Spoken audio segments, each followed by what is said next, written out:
हर सुबह हमें प्रकृति एक नया मौका देती है खुद को अच्छा बनाने का। नमस्कार, मेरा नाम अभिषेक है। सरकार ने 4.8% राजकोषीय घाटे का लक्ष्य हासिल किया है। राजकोषीय घाटा सरकार के कुल व्यय और उसके कुल राजस्व के बीच का अंतर होता है। वहीं हम कुल राजस्व में बोरोइंग को इंक्लूड नहीं करते। फिस्कल डेफिसिट देश के वित्तीय सेहत को दर्शाता है और यह संकेत देता है सरकार को अपने खर्चे पूरे करने के लिए कितना उधार लेना पड़ेगा। अगर IMF की माने तो फिस्कल डेफिसिट का टारगेट 3% से 3% होना चाहिए। वहीं भारत ने भी इसे ही अपना रखा है अपने FRBM एक्ट के तहत।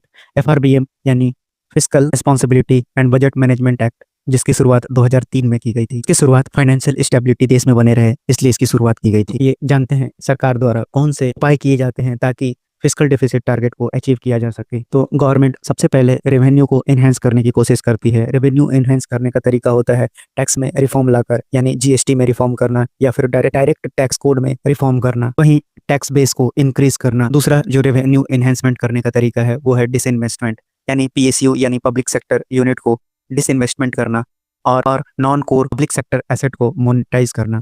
वहीं तीसरा उपाय नॉन टैक्स रेवेन्यू है। वहीं नॉन टैक्स रेवेन्यू में सरकार ये जानते हैं सरकार अपना एक्सपेंडिचर को कैसे मैनेज करता है।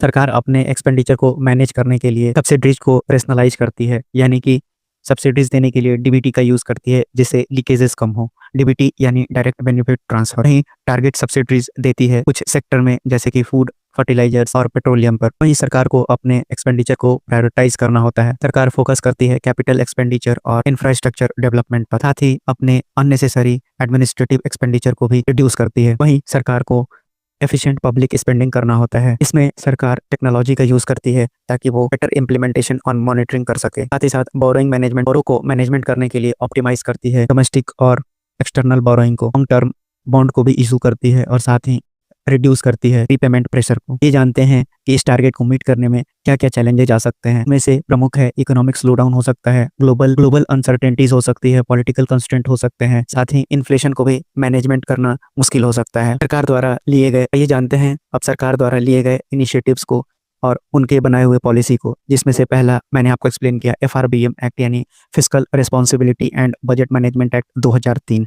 इसका टारगेट होता है ये देश में इंश्योर करे फाइनेंशियल स्टेबिलिटी को। साथ ही आत्मनिर्भर भारत इनिशिएटिव, आगे सरकार इसमें प्राइवेटाइजेशन को बढ़ावा देकर बूस्ट कर सकती है अपने GDP और रेवेन्यू को। वहीं फोकस कर सकती है सरकार अपने स्ट्रक्चरल रिफॉर्म और प्रोडक्टिविटी को एनहेंस करने में। साथ ही अगर DBT में लीकेजेज और करप्शन को कम करे तो भी सरकार फिस्कल डेफिसिट को कम कर सकती है। अगर आपको वीडियो पसंद आया हो तो लाइक और सब्सक्राइब जरूर कीजिए।